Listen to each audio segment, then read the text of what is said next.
ठाकरेंचा पक्ष पुन्हा एकदा फुटीच्या उंबरठ्यावर आहे।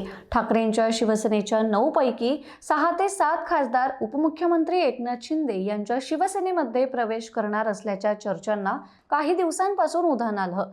एकीकडे अशा बातम्यांना उधाण आलं असतानाच शिवसेना पक्षाचे दक्षिण मुंबईचे खासदार अरविंद सावंत यांनी लोकसभा अध्यक्ष ओम बिर्ला यांना एक पत्र लिहिले आणि हे पत्र खासदार फुटीच्या बातम्यांना बळ देणारं ठरलं।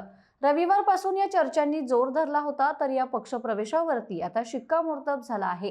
या घडामोडीनंतर शिवसेना शिंदे गटाचे आमदार नरेंद्र भोंडेकर यांनी मोठा दावा केलाय।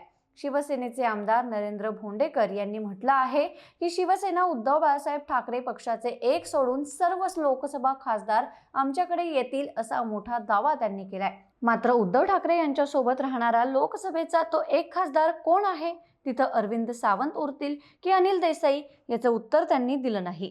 आजच सर्व 8 खासदार येतील असं नाही, मात्र लवकरच शिवसेना ठाकरे गटाच्या 9 लोकसभा खासदारांपैकी 8 खासदार शिंदे यांच्या शिवसेनेत सहभागी होतील असा दावा भोंडेकर यांनी केलाय। त्यांच्या वक्तव्याने भुवया उंचावलाय।